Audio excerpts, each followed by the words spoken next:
Iowa caucus is being held next Monday, and Texans head to the polls on March 3rd during Super Tuesday for primary elections.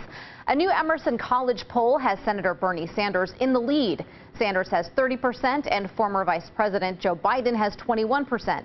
Senators Amy Klobuchar and Elizabeth Warren are at 13% and 11%, and Pete Buttigieg comes in at 10% in this poll. Now, the data was collected January 23rd through the 26th with a margin of error of plus or minus 4.6%. Joining us to talk more about the poll is Travis County GOP Chairman Matt Mackowiak and the Executive Director of Progress Texas, Ed Espinoza. Thank you both for being here. Good to be here. Ed, are these new poll numbers with Bernie Sanders on top at all surprising to you?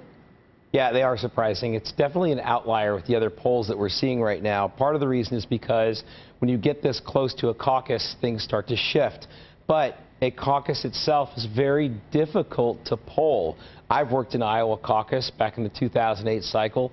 Who you are polling is not necessarily who is going to show up because it's an organizing event. It's not like showing up to the polls and casting your ballot.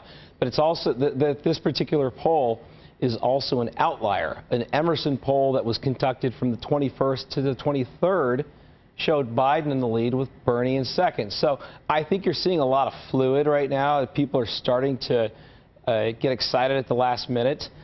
There's a lot of campaign left to be told, but I think the first one's going to be really unpredictable. And Matt, what are your thoughts on the poll numbers? Yeah, I mean, the polling's all over the map right now. You've seen Sanders rising in Iowa in some polls. You've seen Biden rising in Iowa in some polls. And so I think I saw in a poll, I think it was the Des Moines Register poll a week ago, that still as many as a third of caucus goers could change their mind in the last week. And so the mechanics of the caucus actually matter. You are allowed to vote uncommitted on the first ballot.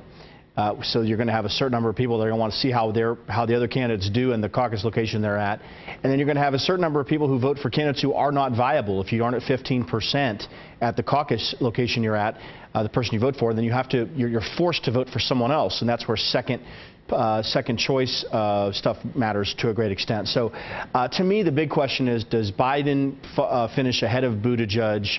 And does Sanders finish ahead of Warren, gaining significant lead sort of in their own lane against those candidates? If so, that may give both of them momentum and lead to a Biden-Sanders head-to-head race.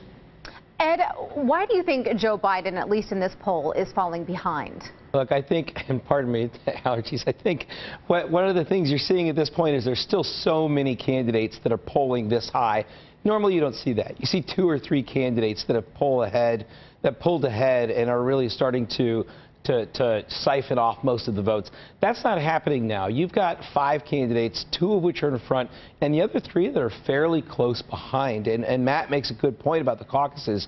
Second place is very important in this race because they have something in these caucuses. It's called the process of realignment. When your candidate is not viable on the first go-around, you can realign with another candidate.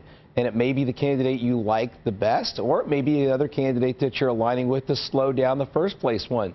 It's really an unconventional way of doing it. It's not happening that much in very many states anymore, but Iowa is unique in that sense. Okay, we are just about out of time, but Matt, final thoughts.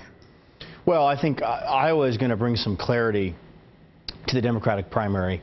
You've got basically 4 candidates plus Bloomberg who are running, serious campaigns at this point. Coming out of Iowa, you're not going to have 4 plus Bloomberg. You're going to have 2, perhaps 3, depending on how they're bunched up. And that'll then affect how New Hampshire goes, how Nevada goes, how South Carolina goes, and then will lead to Super Tuesday with Texas and California. So wide open race. Any of these 5 people could probably be the nominee, and it's going to be a fast